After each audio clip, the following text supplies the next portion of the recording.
All right, welcome to the Mountain Buff Podcast show. The Buff Show. The Buff Show, There not you Mountain go. Buff. Just the Buff Show. Welcome to the Buff Show, guys. Today we got a market update for you. So these are always one of my favorite ones because we're able to look back and compare where the market's going, what's happening. Real estate data always lags, so it takes a while for us to get the numbers back. Like today, what's today? Middle of April? April 17th, and we're reviewing March numbers. So I'm just going to read a few. So we're going over the monthly indicators for Utah.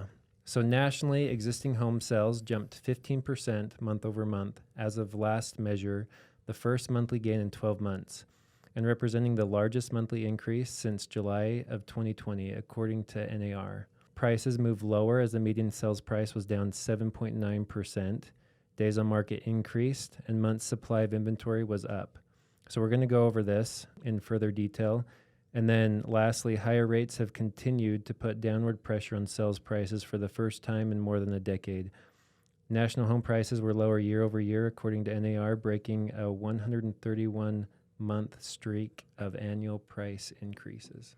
Ooh, baby. That is crazy. 131 months. It's over 10 years streak. All good things come to an end.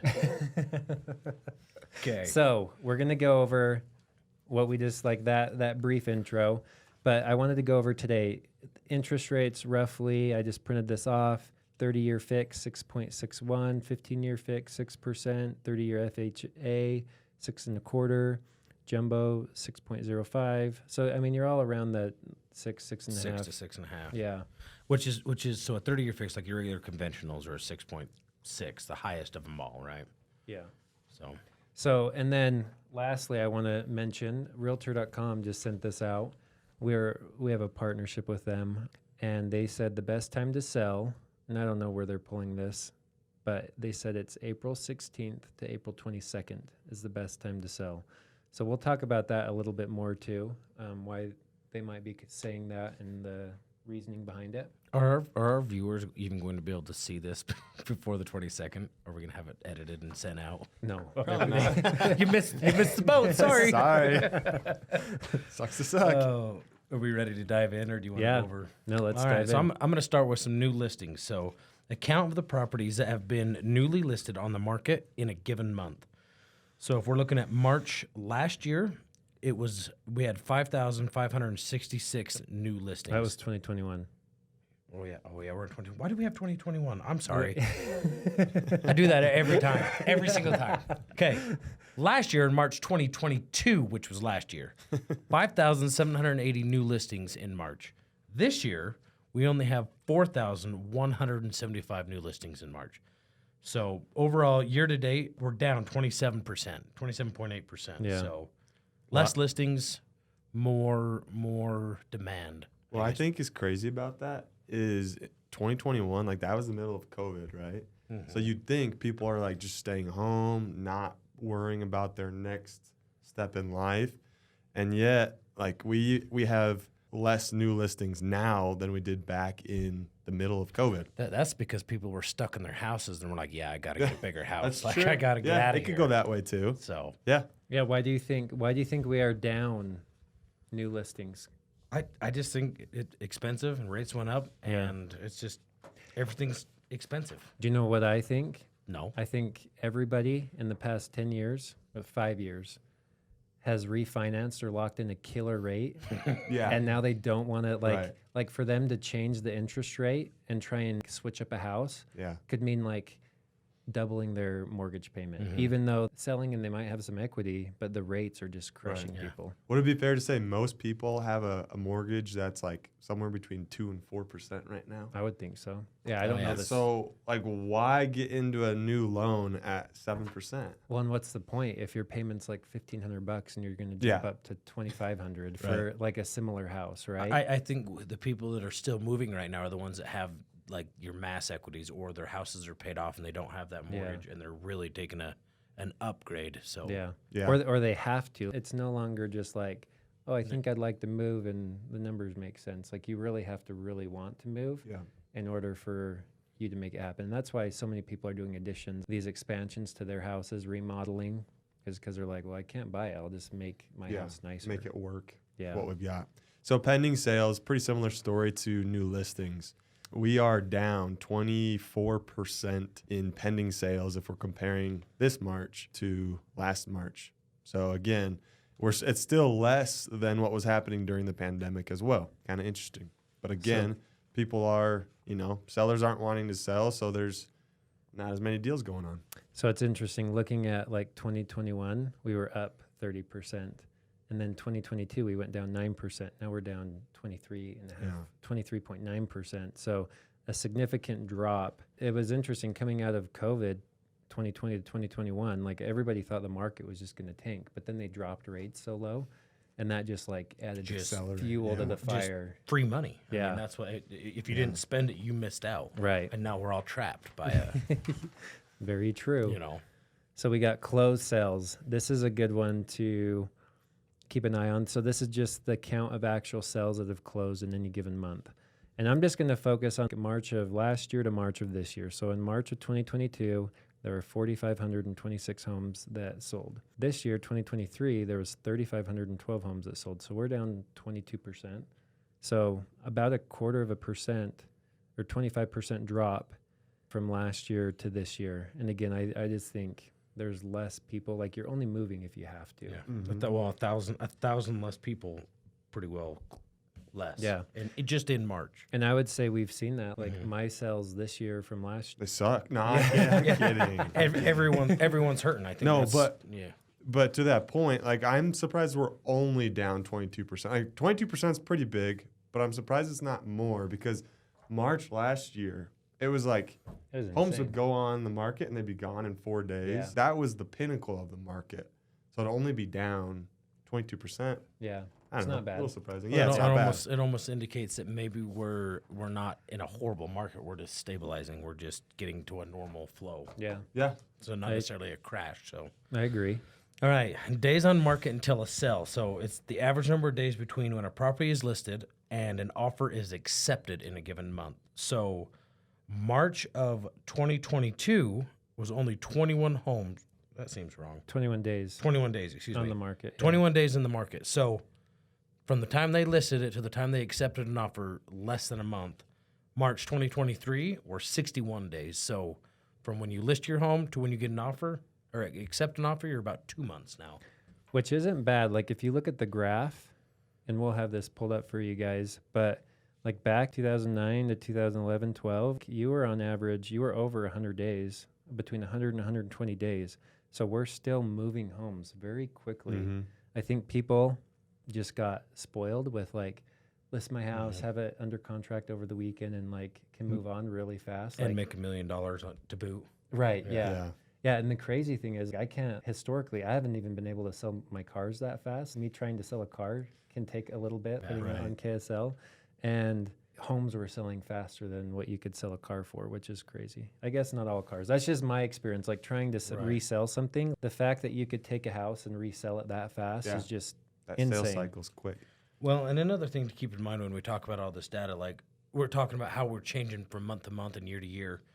If you think in March of last year, we were in kind of that boom and everything was moving fast, but we were spending way more on houses. You know what, a whole 7% more. Yeah. And then now they're sitting longer, but you're still spending about the same, only a $7% difference. So. Right. Very true. Oh, So Austin's got this. slide. The median sales price? Yeah. So median sales price from last March to this March has dropped 7.9%. So call it 8%. What I find insane about that is and you guys heard me say it before, last 12 months, mortgages have doubled, right? The interest rate has doubled. And yet the only toll it's taken on prices is 8%. Like, Right. Well, there's still so much demand. Right. That's the problem. so imagine when these rates get, get stabilized, lowered, whatever, like, what are prices going to do at that point? Oh, it's scary. Shoot off. If they were to drop rates like 1% to 2%, can you imagine the flood of buyers? That was Frenzy. Oh, like, yeah. and what would happen to prices. Yeah. I mean, the bad part is we would all be in on it. Like, Right. Yeah. everyone's sitting there just waiting for that cheese to drop. Yeah. You know. Yeah. So the thing I want to point out here on median and sales price, I'm going to cover average sales price next. But so we're down from like March of last year, probably sometime middle of 20, like Well, first quarter of January. Yeah. first, second, third quarter of, or sorry, March, April or May was probably the peak of prices last year, if I'm looking at this right. Yeah. And then they've continued dropping down. So the bottom, I would say, was probably about January, and now we're starting to see them rebound. Yep. And it's hard to say, well, is that the market heating up, or did we like plateau, or is this just like the spring market like starting to kick back on? People are coming out of hibernation. Yeah, but you can kind of see that peak in the graph, which is interesting. And then just going over the average sales price, which is next. We like to include both of them. Some people like median, other people like the average sales price. So in 2022, the average sales price was $636. In 2023, it's $600,000, down for 5.7%. But again, if we were to compare it to January, we're up. I don't know the number, but a couple percentage points at least, yeah, anyways. About 2.3 or 2.2. Okay. Or one, Oh yeah. Yeah, 1.3% from January. Yeah. So that's good to know. What's interesting about that is, so 600,000 is the average sales price right now. And if you look at the average home value in Utah, it's not 600, it's like 450 to 500. So what that tells me is maybe these, bigger, nicer homes are the ones more likely to be selling right now. I don't know. Or at least the ones in that 600 price range is they're making the average. Sure. Yeah. So Okay, percent of original list price received. And we're going to read this definition because this one can trip people up a lot too. So percentage found when dividing a property's sale price by its original list price, then taking the average for all properties sold in a given month, not accounting for seller concessions. So this is the sales price, not before we've discussed, we got confused, is it how many times the seller gets the price they're asking for as far as quantity? But no, it's the price. So comparing last March to this March, we are down 6.8%. Or in other words, you could say on average, buyers are getting a 4% discount on the list price this year. Whereas last year, they would be overpaying by 3% on the list price. So essentially, the buyers are negotiating an average of a 4% discount. Right. Yep. Okay. So keep that in mind when you're out beating people up or getting beat up, that Utah's average, I'm only giving up 4, or you want to shoot for at least 4. So when you're thinking about strategy, like going into an offer, that might be a statistic that you keep in mind. Yeah. Or something you look up as you're Exactly. going to use that as and a as bargaining advisors, like as agents, we can say, hey, here's their price. And on average, we're seeing that buyers are getting about 4% less than what sellers are wanting right now. Okay, I'm going to go over the housing affordability index because I don't know if you guys noticed that. Austin took 3 turns in a row and then skipped, and then skipped me. So there was a silence there, and I was like, well, if there's a silence, that probably means I'm up, I guess. We're going to have to cut back to that because me and Peyton did like that. We did. Yeah, we're like, I'm just excited. That's okay because I wanted to talk about this one anyways. Good. So the housing affordability index, when I first started reading this, right over my head until I read it about 40 times and had somebody teach me. So what it is, it's an index that measures the affordability. For example, the index of 120% means that the household income is 120% of what is necessary to qualify. So basically, the average household income is $79,000. So if the index was right even at 100%, that would be exactly what you needed to have affordability in Utah. So if you have 100% affordability index, that means your average Utah income, your median Utah income, you can afford a home. The lower that number goes, that means it's less affordable. Yeah. yeah. The It's lower less affordable. lower this index goes, the less affordable housing is right now. And the higher it goes, the more affordable it is. Yeah. Compared based off the median Utah income, which is $79,000 right now for Yeah. the Utah household. And the average is higher, but again, they said using median household income, so 79,000, and this is based off of home prices and interest rates. Yeah. So if your home prices are super low and your rates are super low, obviously that index is going to be really high, super affordable. If you can see how that translates. Yeah. So March of 2022, we're at 87% affordability on a $79,000 household income. Basically, the index is 77%. We've become even less affordable. Even though our average and our median prices have come down, our rates have gone up. So like that monthly payment has become less affordable. Yeah. So, and year over year since 2002 to 2023. Oh, goodness. 2022 to 2023, it's still become more unaffordable. Right. Well, and ever since, I would say 2012, that's when it's been becoming less affordable, going down. Like you look back in 2012 and the affordability index was like crazy good. Yeah. Amazing. Anyone could afford a house. Even Right. in 2021, off the average, I mean, you were 110%. Yeah. That means your average household income was affording plus an extra 10% of Yeah. their income. That's true. So last year, that 87%, I think it was due because of that crazy appreciation we saw then.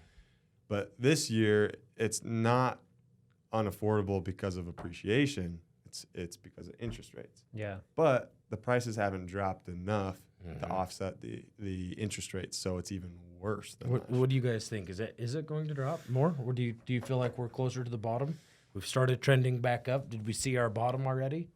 I think so. Are we just in like that them stock market guys where you go up just a little bit to get everyone on the hook and we're going to plummet again? What do you guys think? Well, we're kind of seeing that. Like even since beginning of this year, we've come back up, and now we're dropping again. So it's hard to say. Like I would have said 2020, we are going to see a huge crash, and the opposite happened. So who knows what the government's going to do? I mean, they kind of control the key with interest rates. Yeah. And like we were talking earlier, all they have to do is drop interest rates 1 to 2 percentage points, and we'll see things will become way more affordable. I think it's the demand in us keeping things unaffordable. There's just so much demand. Yeah, so much demand right now, and not that much inventory, that it's keeping prices or that affordability lower. Sure. And until we get more housing and more supply, I don't foresee it becoming that much more affordable. Like that affordability we've kind of set for ourselves, right? Right. With the supply given. So unless our supply changes,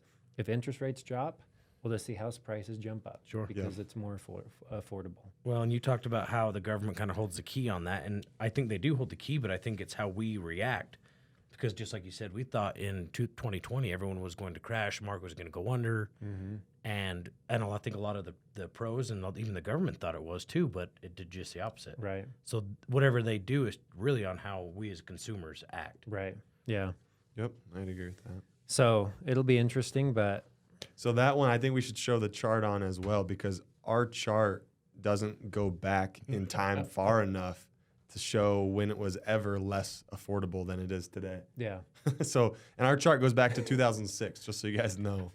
But I think it's a been a key. minute. It's key to remember. Like there are ways you have to like. There's house hacking. There's ways to monetize the system and like structure the deal so that it is more affordable for you. That could mean buying a house and renting out a mother-in-law apartment or buying a duplex. Like you just have to get creative. Yeah. We've all been doing it, and there's still ways to make deals work. But you just have to like. It might not be ideal that you have somebody renting out your basement, but if they're paying you $1,500 a month in rent, that can offset that. What's cool to think is if you can make something work today, right now, like maybe even if you're cash flowing $50 a month, right? Yeah. Like imagine what's going to happen once rates do drop. You can refinance. Like it'll definitely work if you were able to figure something out in today's. And that is very true. Right. Yeah. Well, and not even cash flow, just like I look at my daughter, she's 19, and they've been talking about wanting to save up and rent a house or buy a house. And I just told them like, hey, like roommates, they're coming back to Utah. Yeah. Because even if you're not investing, just making it work to get your foot in the door starting as kids, I think that's what they're going to have to do. Yeah. House hack is like is what you said, Yeah. right? Well, it's like my sister-in-law. She's not married right now, and I'm like, hey, you really should look into buying a townhome, renting out the other 2 rooms. It's insane what you can rent a room out for right now, like $500 to $1,000 for a room, which is insane. Like that used to be one of our rental units, like a 2-bedroom, 1-bath apartment would rent for $500-$600, and now that's just a private room. And would that be her first house? That'd be her first house. Okay, so then she'd get it on an FHA mortgage. Yeah. She'd only have to put down 3 to 5% to get going on that. That's awesome. So you can make it work, and there's grants and other programs that you can qualify for. But the biggest thing is yes, it's unaffordable, but if you can make it work, it's better than the alternative. Which is sitting on your thumb. Or no, paying rent. Or paying rent. Which is worse than sitting on your thumb. Yeah. I mean, rent is 100% interest. Right. So, yeah. Okay, inventory of homes for sale. So this is interesting. I do want to say, back when I got into the business in like 2014, I think, on average, we were about upwards of like 15 to 20,000 homes on the market for sale, which is crazy. I remember it was like, I remember having a buyer in Ogden, and we looked at like a ton of homes. And it took me a long time to sift through all the options that they had at their disposal, and homes that were sitting longer and all that. But it's just like an interesting market. So when I say these numbers, take that with a grain of salt. Like when I started 15 to 20,000, last year, 2022, there was 5,227 homes on the market in March of 2022. In March of 2023, 8,463 homes on the market. And I had a daily snapshot. Let me grab it. I do want it. We threw it on the floor. Now he's recanting. I was like, I don't need this. But just today, there was 6,539 homes on the market today. Last year, there was 2,900 homes on the market as of today. So that was a 123% increase. So looking at March of 2022 to March of 2023, we're up 61%, 61.9%. So we've seen a lot more homes on the market, but I still think we're in a deficit. Yeah, we definitely are. So if we've got 2.6 months of inventory. Oh, hey, you're jumping. Am I jumping? Yeah, get out of here. What are you doing? I'm stealing your thunder. Your things Oh, right. No, So- I wasn't even on the next point, but it did tie in with that last one. So I'll say Bring me in, coast me I'll into save the it. supply. Go for it. All right, we're going to talk about month's supply of inventory before Austin steals my thunder again. So in 2022, we're talking about month's supply of inventory in March. There was 1.1 months of supply. So that means the inventory of homes for sale at the end of a given month divided by the monthly pending sales from the last 12 months.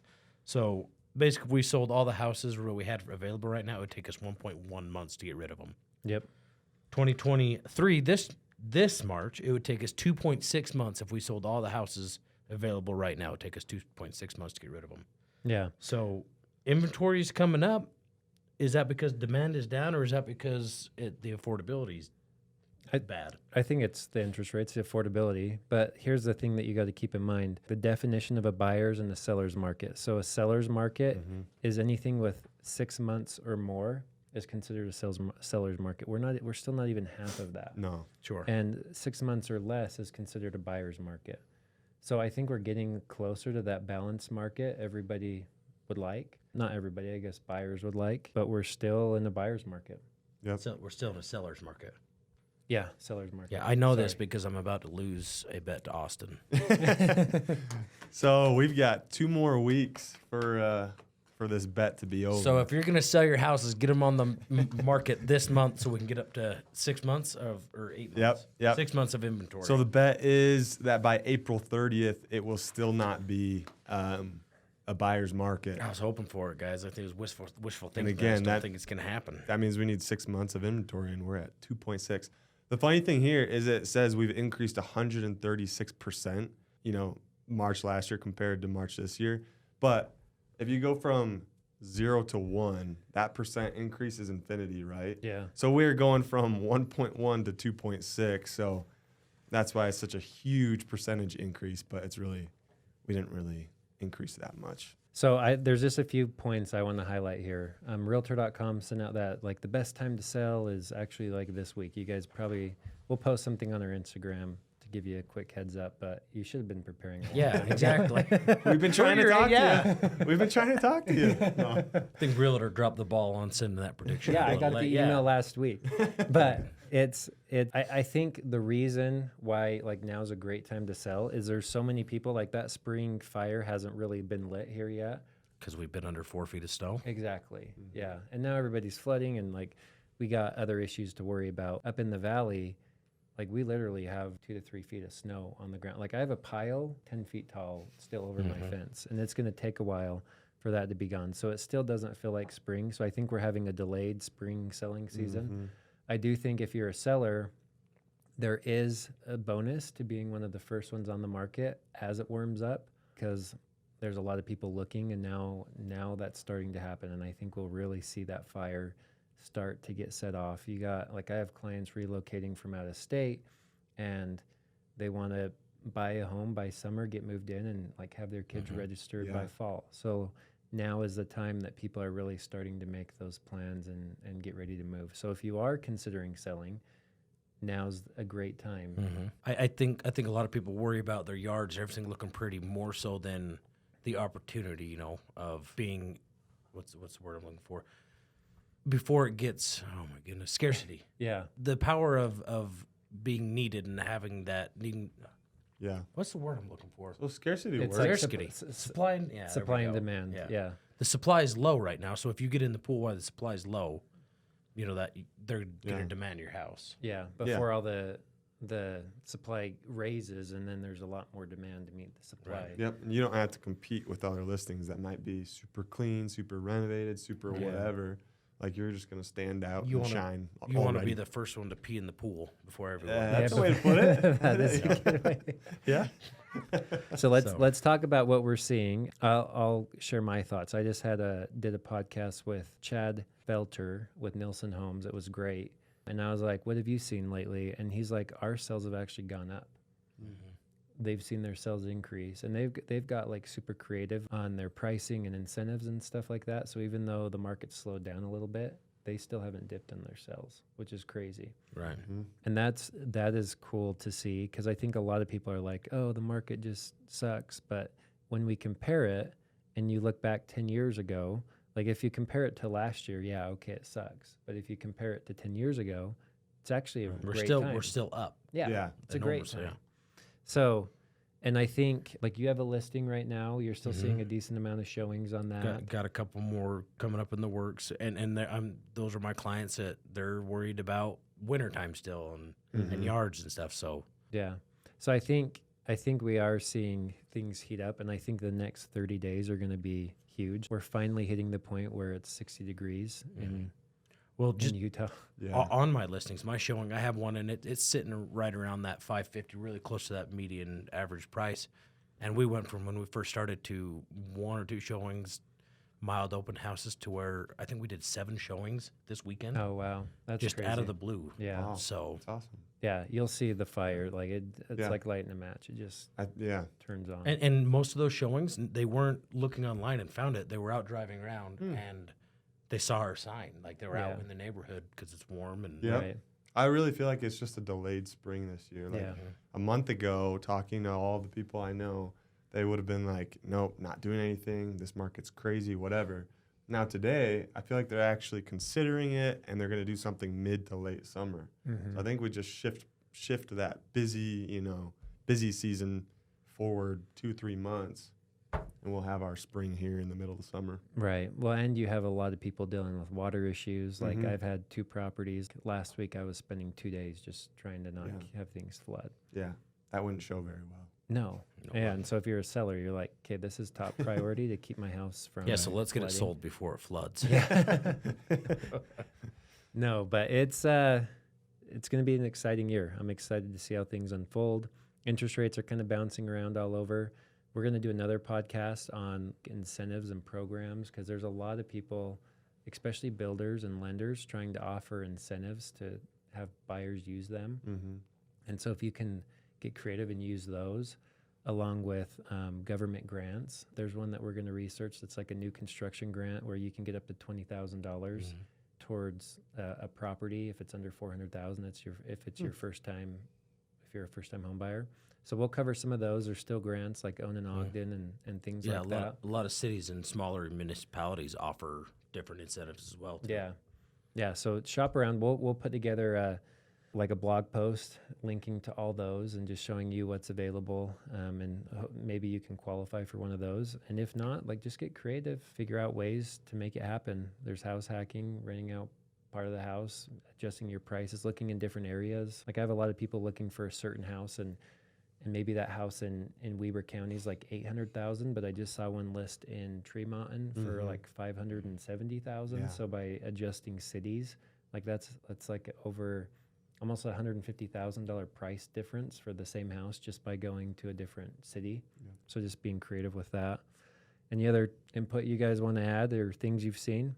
Yeah, I think I knock on wood. I think rates are not going to get too much worse. We're going to start normalizing where we're at on things, and buyers and sellers are going to have a meeting of minds, hopefully. I don't know. I agree with that. I don't think we're going to get better than where we are right now. I think right now we're going to be sitting at, stuff's going to be expensive and stuff for a while, but kind of like we were talking, we have all these people sitting on the fence ready to jump at that cheese. So if you can afford and you are looking, now's probably the best time, because if rates drop, prices are going to go up. And if prices go up or go down, rates are probably going up and forcing them down. So we're kind of at that level line where now's the time to get in, You're not overpaying, you're not underpaying, but you can still get a deal if and when the rates drop. Yep. I feel like I always say that, like, now's the time. Now's the time. But in everybody's defense, we're here to sell homes. You can sit around. So, like, the amount of people that sold their houses in 2020 thinking the market was going to drop, and then the opposite happened. Like, it's impossible to time the market. So when you're ready, make the best use of the situation you can. There's no, like, nobody can predict the future. There's like what do they call them? Black swan events, where it's like a war, whatever happens, COVID, like those are things nobody could predict. And it shifts things. So like as much foresight and prediction that you think you have, like you don't, figure out what your goals are and just figure out ways to make it work. Yeah. You can sit around, try and time the market and wait around. Like I have clients that I've tried to help for years, some that still have not bought, and they've just watched it jump up and climb and climb and climb, and now it's gone down. And then the excuse now is, well, interest rates are too much. And so it's like, when's the best time to plant a tree? And it's like yesterday. Right. The second best time is now. Well, I've actually cracked the code on how to be successful in this real estate market. Is you just got to have two houses all the time, so you can sell your house in the high and then just move into your other one, and then when it comes low again, you just buy another one. And then you rent that one while you're gone. It's There you go. feed your local realtor. That easy. I love it. Yeah. Yeah, I'll have to try that. Oh, well, this has been awesome. Well, if you guys have any other questions, reach out to us. We're here to answer them, and we'll keep shooting you good content, trying to empower and educate you guys on the process. Thanks, guys. Bye. Love you.